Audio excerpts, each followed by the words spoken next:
എല്ലാവർക്കും മനൂസ് ബയോളജിയുടെ പുതിയൊരു വീഡിയോ ക്ലാസ്സിലേക്ക് സ്വാഗതം. കഴിഞ്ഞ ക്ലാസ്സിൽ നമ്മൾ sexual reproduction in flowering plants എന്ന് പറയുന്ന ബോട്ടണിയിലെ സെക്കൻഡ് ചാപ്റ്ററിൻ്റെ ഒരു ഇൻട്രൊഡക്ടറി വീഡിയോ ചെയ്തിരുന്നു. ആ വീഡിയോ എല്ലാവരും കണ്ടു കാണുമെന്നും ഇഷ്ടപ്പെട്ട് കാണുമെന്നും വിശ്വസിക്കുന്നു. ഇന്ന് നമ്മൾ ഡിസ്കസ് ചെയ്യാൻ പോകുന്നത് ഫ്ലവറിംഗ് പ്ലാന്റ്സിലെ സെക്ഷുവൽ റീപ്രൊഡക്ഷനിൽ കുറേ ഇവൻറ്റ്സുകൾ നടക്കുന്നുണ്ട്. ആ ഇവൻറ്റ്സുകൾ ഏതൊക്കെയാണെന്ന് നമുക്ക് പെട്ടെന്ന് മനസ്സിലാകത്തക്ക രീതിയിൽ ഒരു സൈക്ലിക് ആയിട്ടുള്ള ഒരു ഫ്ലോ ചാർട്ട് പോലെ കംപ്ലീറ്റ് ടോപ്പിക്സുകൾ നമ്മൾ ജസ്റ്റ് ഒന്ന് മെൻഷൻ ചെയ്ത് പോവുകയാണ്. അത് പിന്നീട് ഡീറ്റെയിൽഡ് ആയിട്ട് നമ്മൾ വരും ക്ലാസ്സുകളിൽ അതിനെക്കുറിച്ച് പഠിക്കും. ആ ഇവൻറ്റ്സുകൾ ഏതൊക്കെയാണെന്ന് ഉൾക്കൊള്ളിച്ചുകൊണ്ടാണ് നമ്മൾ ഇന്നത്തെ ഈ വീഡിയോ ചെയ്തിരിക്കുന്നത്. ടോപ്പിക്കിൻ്റെ പേര് events in sexual reproduction in flowering plants. ഏതാണ് ടോപ്പിക്കിൻ്റെ പേര്? Events in sexual reproduction in flowering plants.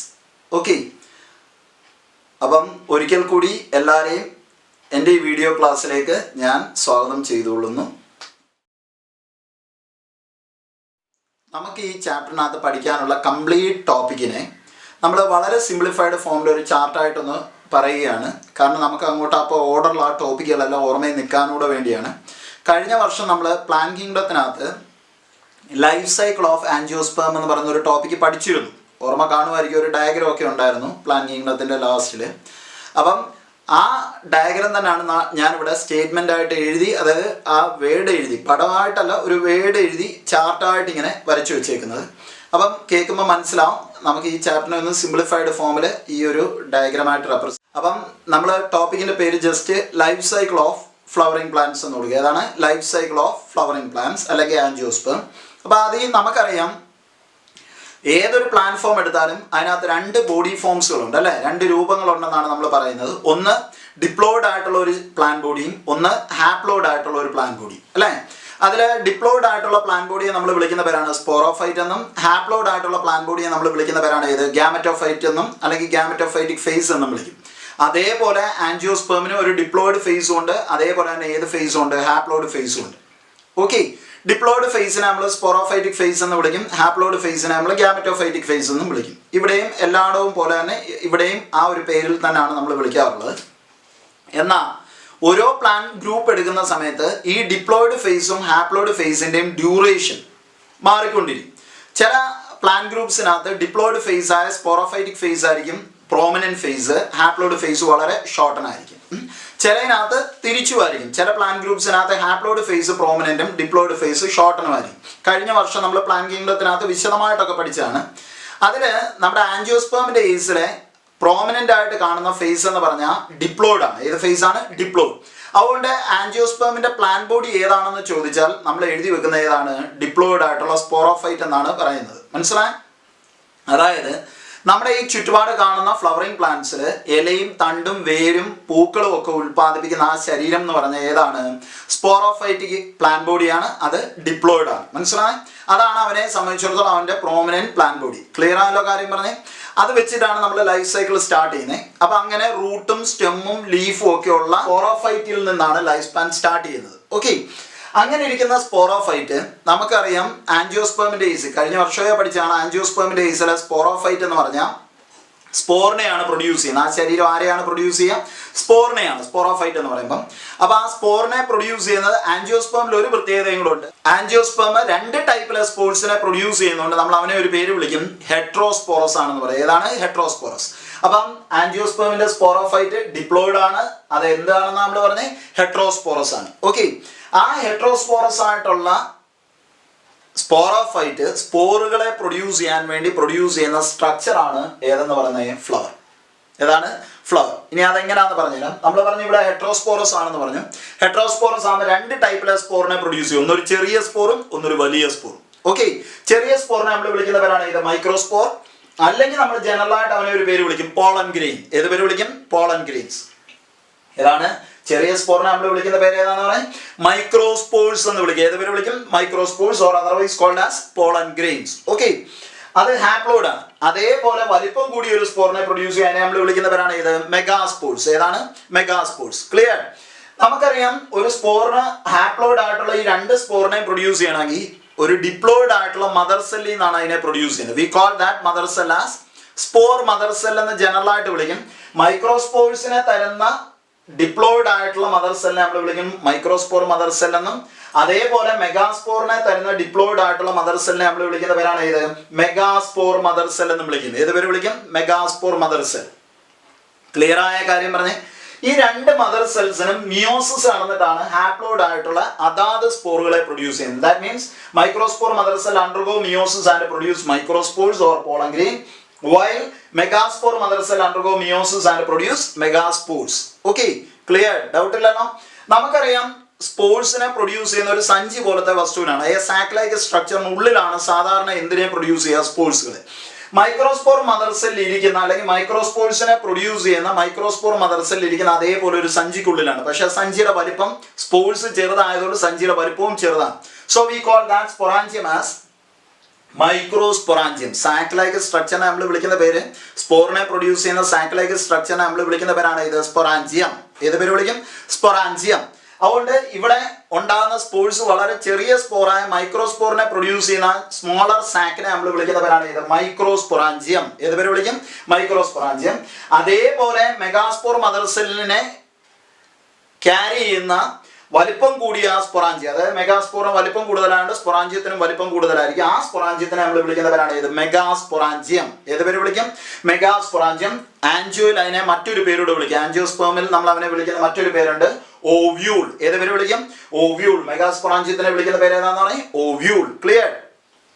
ഈ മൈക്രോസ്പൊറാഞ്ചിയം ഇരിക്കുന്ന ഒരു സ്ട്രക്ചർ നമ്മളത് ആൻജിയോസ്പേമിൽ ആ സ്ട്രക്ചറിനെ നമ്മൾ ഒരു പേര് വിളിക്കും സ്റ്റേമൻ. ഏത് പേര് വിളിക്കും?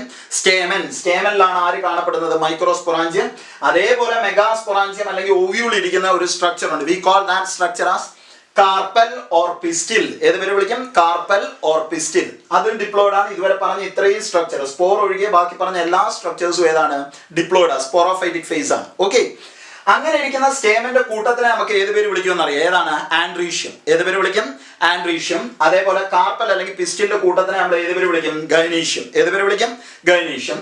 ആൻഡ്രീഷ്യവും ഗൈനീഷ്യവും പിന്നെ മറ്റ് പാർട്ടുകളായ കാലിക്സും കൊറോളയും കൂടെ ചേരുമ്പോഴാണ് അതിനെ നമ്മൾ ഏത് പേര് വിളിക്കും? ഫ്ലവർ. ഏത് പേര് വിളിക്കും? ഫ്ലവർ. ക്ലിയർ ആണ്? അപ്പം സ്പോറോഫൈറ്റിക് പ്ലാന്റ്, അതായത് ആൻജിയോസ്പേമിന്റെ പ്രോമിനന്റ് പ്ലാന്റ് ബോഡി ആയ സ്പോറോഫൈറ്റിക് പ്ലാന്റ് ഹെട്രോസ്പോറസ് ആണെന്ന് പറഞ്ഞു. ആ സ്പോറിനെ പ്രൊഡ്യൂസ് ചെയ്യുന്ന റീപ്രൊഡക്റ്റീവ് ഓർഗൻ ആണ് ഇത് ഫ്ലവർ. ഫ്ലവറിനകത്ത് ഇവൻ ഹെട്രോസ്പോറസ് ആയിട്ട് രണ്ട് ടൈപ്പിലെ സ്പോർട്സിനെ പ്രൊഡ്യൂസ് ചെയ്യണം.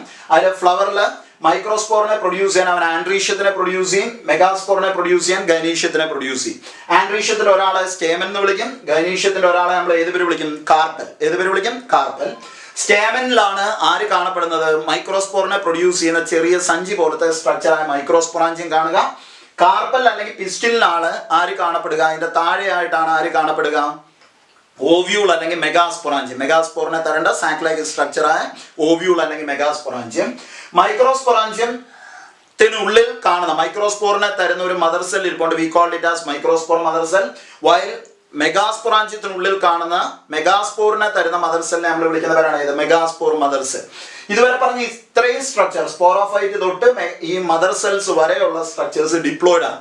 ഓക്കെ, ആ ഇരിക്കുന്ന മദർ സെൽസിന് മിയോസിസ് നടന്നിട്ടാണ് മൈക്രോസ്പോർ മദർ സെല്ല് ഹാപ്ലോയിഡ് ആയിട്ടുള്ള മൈക്രോസ്പോർ അല്ലെങ്കിൽ pollen grain തരും. മെഗാസ്പോർ മദർ സെല്ല് മിയോസിസ് നടന്നിട്ട് ആരെയും തരും? മെഗാസ്പോർസിനെയും തരും. ക്ലിയർ ആയി? കാര്യം പറഞ്ഞ ഇവിടെ കിട്ടിയല്ലോ. അതിന് നമ്മുടെ മൈക്രോസ്പോർട്സ് നമുക്കറിയാം സ്പോർ ഉണ്ടാകുന്നതോടുകൂടി ഏത് ജനറേഷൻ കഴിഞ്ഞു? സ്പോറോഫൈറ്റിക് ഫേസ് കഴിഞ്ഞു. മനസ്സിലായി? ഏത് ഫേസ് സ്റ്റാർട്ട് ചെയ്യാണ്? ഹാപ്ലോയിഡ് ഫേസ് ആയ ഗാമറ്റോഫൈറ്റിക് ഫേസ് സ്റ്റാർട്ട് ചെയ്യാണ്. ഏതാണ്? സ്പോർ ഉണ്ടാകുന്നതോടുകൂടി ഏത് ഫേസ് കഴിഞ്ഞു? ഡിപ്ലോയിഡ് ആയിട്ടുള്ള ഏത് ഫേസ്? സ്പോറോഫൈറ്റിക് ഫേസ് കഴിഞ്ഞു. സ്പോർ ഹാപ്ലോയിഡ് ആയതുകൊണ്ട് അവിടെ തൊട്ട് ഹാപ്ലോയിഡ് ഫേസ് ആയ ഗാമറ്റോഫൈറ്റിക് ഫേസ് സ്റ്റാർട്ട് ചെയ്യുകയാണ്. മനസ്സിലായി? അങ്ങനെ ഇരിക്കുന്ന നമ്മളിപ്പോൾ ഈ പറഞ്ഞ രണ്ട് സ്പോർ ഉണ്ടാകുന്നുണ്ട്. സ്പോർ ജെർമിനേറ്റ് ചെയ്ത് ഗാമറ്റോഫൈറ്റ് എന്ന് പറയുന്ന ഒരു സ്ട്രക്ചറിനെയാണ് തരേണ്ടത്. ഹാപ്ലോയിഡ് ആയിട്ടുള്ള ഒരു ശരീരം അല്ലെങ്കിൽ ഒരു പ്ലാന്റ് ബോഡിയായ ഗാമറ്റോഫൈറ്റിനെയാണ് തരേണ്ടത്. ഇവിടെ രണ്ട് ടൈപ്പിലെ സ്പോർസ് ഉള്ളതുകൊണ്ട് രണ്ട് ടൈപ്പിലെ ഗാമറ്റോഫൈറ്റിനെ പ്രൊഡ്യൂസ് ചെയ്യും. ഓക്കെ, മൈക്രോസ്പോർ അല്ലെങ്കിൽ pollen grain ജെർമിനേറ്റ് ചെയ്തിരുന്ന ഗാമറ്റോഫൈറ്റിനെ നമ്മൾ വിളിക്കും. സാധാരണ റീപ്രൊഡക്ഷനിൽ മൈക്രോ എന്നുള്ള ടേം മെയിലിനെ റെപ്രസെന്റ് ചെയ്യാനാണ് ഇവിടെ കോമൺ ആയിട്ട് യൂസ് ചെയ്യുക. മൈക്രോ സ്മോളർ ആണെന്ന് നമുക്കറിയാം. സാധാരണ സ്മോളർ ഗ്യാമേറ്റ് ഏതാണ്? സ്പേം ആണ് അല്ലെ. ലാർജർ ഗ്യാമേറ്റ് ആണ് ഒരു ഫീമെയിലിന്റെ ഗ്യാമേറ്റ് ആയ എഗ്. അത് വെച്ചിട്ട് ഓർത്താലും മതി, ഒന്ന് നമുക്ക് ഓർമ്മയിൽ നിൽക്കാൻ വേണ്ടി. അപ്പൊ മൈക്രോസ്പോർ ജെർമിനേറ്റ് ചെയ്തിരുന്ന ഗ്യാമറ്റോഫൈറ്റിനെ മെയിൽ ഗ്യാമറ്റോഫൈറ്റ് എന്ന് വിളിക്കും.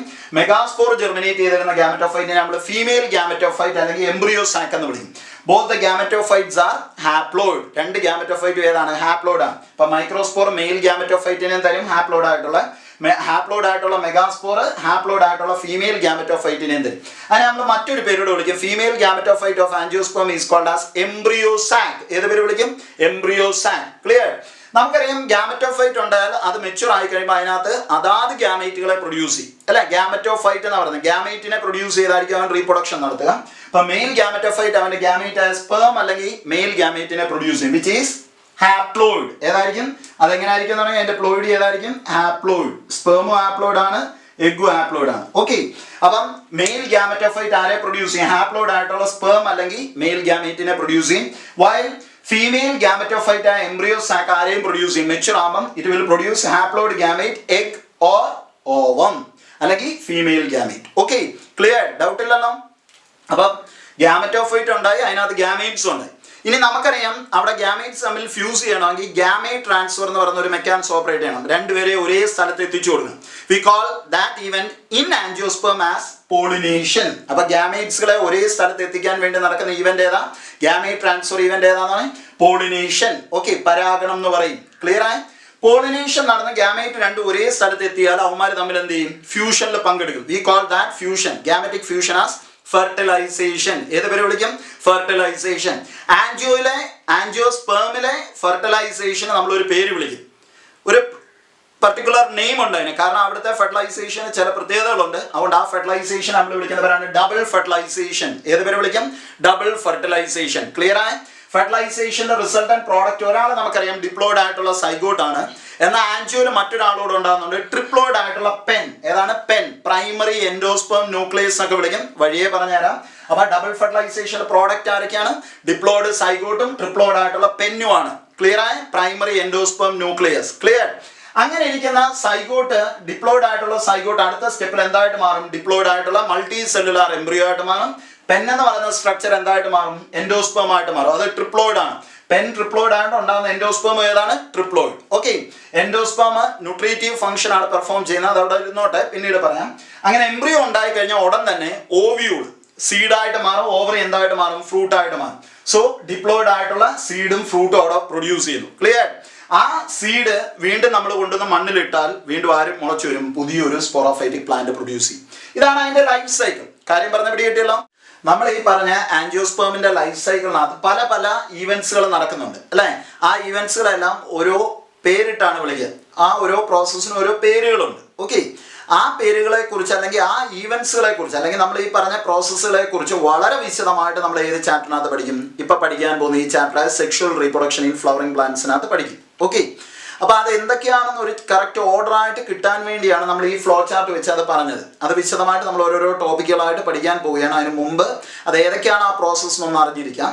അതിലൊന്ന് നമ്മൾ പറഞ്ഞ ആൻജിയോസ്പേമിന്റെ പ്രോമിനന്റ് പ്ലാന്റ് ബോഡിയാണ് സ്പോറോഫൈറ്റ്. ആ സ്പോറോഫൈറ്റ് ഹെറ്ററോസ്പോറസ് ആണെന്നൊക്കെ നമ്മൾ പറഞ്ഞു.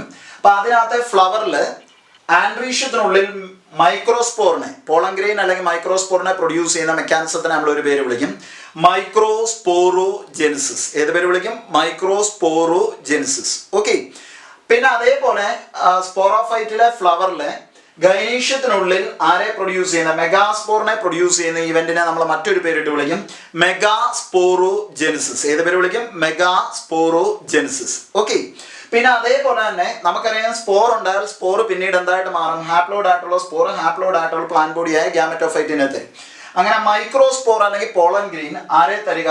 മെയിൽ ഗ്യാമറ്റോഫൈറ്റിനെ തരുന്ന പ്രോസസ്സിനെ നമ്മൾ വിളിക്കുന്ന പേരാണ് മെയിൽ ഗ്യാമറ്റോജെനിസിസ്. ഏത് പേര് വിളിക്കും? മെയിൽ ഗ്യാമറ്റോജെനിസിസ്. ഓക്കെ, അതേപോലെ മെഗാസ്പോർ ഹാപ്ലോയിഡ് ആയിട്ടുള്ള മെഗാസ്പോർ ഫീമെയിൽ ഗ്യാമറ്റോഫൈറ്റ് അല്ലെങ്കിൽ എംബ്രിയോസാക്കിനെ തരുന്ന പ്രോസസ്സിനെ നമ്മൾ വിളിക്കുന്ന പേരാണ് ഫീമെയിൽ ഗ്യാമറ്റോജെനിസിസ്. ഏത് പേര് വിളിക്കും? ഫീമെയിൽ ഗ്യാമറ്റോജെനിസിസ്. ക്ലിയർ? അപ്പം ഏതൊക്കെ ഈവൻസുകൾ എന്ന് പറഞ്ഞ പിടികിട്ടിയല്ലോ. അപ്പൊ നോക്കി വെക്കുക. ഒന്ന് മൈക്രോസ്പോറോജെനിസിസ്, രണ്ട് മെഗാസ്പോറോജെനിസിസ്, മൂന്നാമത്തത് male gametogenesis, then female gametogenesis. Okay, clear ആയല്ലോ? കാര്യം പറഞ്ഞ പിടികിട്ടിയല്ലോ. നോക്കി വെച്ചോളൂല്ലോ. ആ 4 ഈവൻസിനെയും കുറിച്ച് നോക്കിക്കോളാം. ഓക്കെ, ദെൻ അത് കഴിഞ്ഞ് നമുക്കറിയാം ഈ ഗ്യാമേറ്റുകളെ ഒരുമിച്ച് ഒരേ സ്ഥലത്ത് എത്തിച്ചു കൊടുക്കുന്ന ഇവന്റാണ് പോളിനേഷൻ. ഏതാണ്? പോളിനേഷൻ. പിന്നെ അത് കഴിഞ്ഞ് നമുക്കറിയാം ഫെർട്ടിലൈസേഷൻ. ആൻജിയോസ്പേമിലെ ഫെർട്ടിലൈസേഷൻ ഏതാണ്? Double fertilization. പിന്നെ ആ ഡബിൾ ഫെർട്ടിലൈസേഷന്റെ ഫൈനൽ പ്രോഡക്റ്റ് ആയതുകൊണ്ട് സൈഗോട്ട് എന്തായിട്ട് മാറണം? എംബ്രിയോ ആകണം. പെൻ എന്തായിട്ട് മാറണം? എൻഡോസ്പേം. അപ്പൊ എംബ്രിയോ ഡെവലപ്മെന്റും എൻഡോസ്പേം ഡെവലപ്മെന്റും. ഓക്കെ. ദെൻ ഏതാണ്? സീഡ് ഓവ്യൂള് സീഡായിട്ട് മാറുന്നത്, സീഡ് ഡെവലപ്മെന്റ്. ദെൻ ഏതാണ്? ഓവറി ഫ്രൂട്ട് ആയിട്ട് മാറുന്ന ഫ്രൂട്ട് ഡെവലപ്മെന്റ്. ഇത്രയും ടോപ്പിക്സുകളാണ് നമ്മുടെ ഈ ചാപ്റ്ററിനകത്ത് വരുന്നത്. ഓക്കെ. നമ്മൾ ഫസ്റ്റ് ചാപ്റ്ററിൽ പഠിച്ചതാണ് സെക്ഷൽ റീപ്രൊഡക്ഷനകത്ത് നടക്കുന്ന ഈവൻസുകളെ നമ്മൾ എത്ര ആയിട്ട് ഡിവൈഡ് ചെയ്തിരുന്നു? 3 ആയിട്ട് ഡിവൈഡ് ചെയ്തിരുന്നു. Pre fertilization events, fertilization, post fertilization events എന്ന്.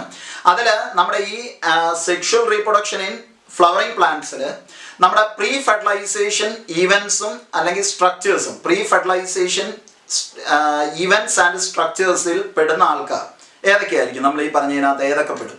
പ്രീ ഫെർട്ടിലൈസേഷൻ ഈവൻസുകൾ അല്ലെങ്കിൽ അതിലുണ്ടാകുന്ന സ്ട്രക്ചേഴ്സുകൾ ഏതൊക്കെ വരാം? ഒന്ന് നമുക്കറിയാം മൈക്രോസ്പോറോജെനിസിസ്, അല്ലെ? മൈക്രോസ്പോർ ഉണ്ടാകും. 2 മെഗാസ്പോറോജെനിസിസ് വരാം, അല്ലെ? ദെൻ മെയിൽ ഗാമറ്റോജെനിസിസ് വരാം, അല്ലെ? ദെൻ ഫീമെയിൽ ഗാമറ്റോജെനിസിസ് വരാം. Then pollination. ഈ 5 കാര്യങ്ങളാണ് ഇതിനകത്ത് വരുന്നത് പ്രീ ഫെർട്ടിലൈസേഷൻ ഈവൻസ് ആൻഡ് സ്ട്രക്ചേഴ്സിൽ വരുന്നത്. ഓക്കെ. അല്ലെങ്കിൽ pre fertilization structure and events എന്ന് പറഞ്ഞ് നമ്മുടെ ടെക്സ്റ്റിനകത്ത് പറഞ്ഞേക്കുന്ന കാര്യങ്ങൾ ആരൊക്കെ വരും എന്ന് പറഞ്ഞതിനകത്ത് microsporogenesis, megasporogenesis, male gametogenesis, female gametogenesis and pollination. Okay. ഓർത്ത് വെച്ചോളുമല്ലോ. ദെൻ ഫെർട്ടിലൈസേഷനകത്ത് വരുന്ന ഒരേ ഒരു എണ്ണേ ഉള്ളൂ. ആൻജിയോസ്പേമിലെ ഫെർട്ടിലൈസേഷൻ ഏതാണ്? Double fertilization. അത് നമ്മൾ പഠിക്കും വിശദമായിട്ട്. ഓക്കെ. ദെൻ പോസ്റ്റ് ഫെർട്ടിലൈസേഷൻ ഇവൻസിനകത്ത് ഏതൊക്കെ വരും? ഒന്ന് പെൻ എന്തായിട്ട് മാറുക? എൻഡോസ്പേമായിട്ട്, എൻഡോസ്പേം ഡെവലപ്മെന്റ്. ഓക്കെ. ആ എൻഡോസ്പേം ഉപയോഗിച്ചുകൊണ്ട് സൈഗോട്ട് എന്തായിട്ട് മാറുക? എംബ്രിയോ ആയിട്ട്. Second one embryo development. Okay. Then ഏതാണ്? Seed formation or seed development എന്ന് പറയാം. Then the last one fruit or fruit development. Okay. അങ്ങനെ 4 ഈവൻസുകളാണ് ഏതിനകത്ത് വരിക? പോസ്റ്റ് ഫെർട്ടിലൈസേഷൻ സ്ട്രക്ചർ ആൻഡ് ഈവൻസിനകത്ത് വരുന്നത്. ആരൊക്കെയാന്ന് പറഞ്ഞ്?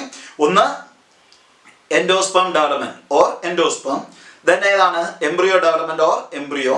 Then seed development or seed. Then last one fruit development or fruit. Okay. ഇങ്ങനെ 4 ടോപ്പിക്കുകൾ നോക്കി വെച്ചോളൂല്ലോ. ഇത്രയും കാര്യങ്ങളാണ് നമുക്ക് ഈ ചാപ്റ്ററിൽ വളരെ വിശദമായിട്ട് പഠിക്കാനുള്ളത്. നമ്മൾ ഓരോ ടോപ്പിക്കിനെയും കുറിച്ച് വളരെ വിശദമായിട്ട് ഡിസ്കസ് ചെയ്യും. അപ്പോൾ ഇത് ജസ്റ്റ് ഒരു ഇൻട്രോഡക്ടറി പാർട്ടാണ് ഈ പറഞ്ഞേക്കുന്നത്. അത് വ്യക്തമായിട്ടൊന്ന് ഓർത്തിരുന്നോളൂ. അപ്പം നമുക്ക് ആ ഓർഡർ കിട്ടും കൃത്യമായിട്ട് എന്തൊക്കെയാണെന്നുള്ളത്.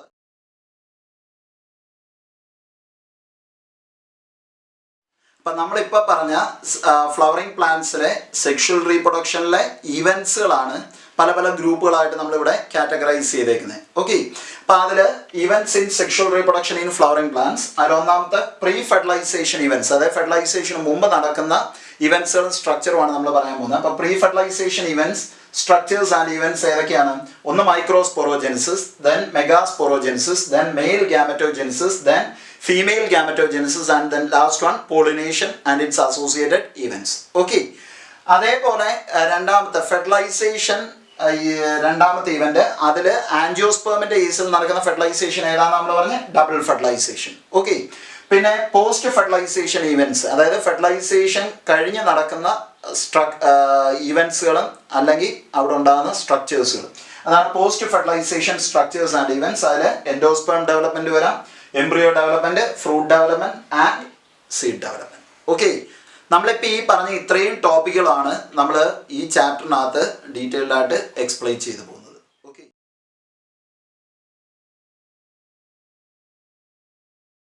ഇന്നത്തെ ഈ വീഡിയോ ക്ലാസ് എല്ലാവർക്കും ഇഷ്ടപ്പെട്ട് കാണുമെന്ന് വിശ്വസിക്കുന്നു.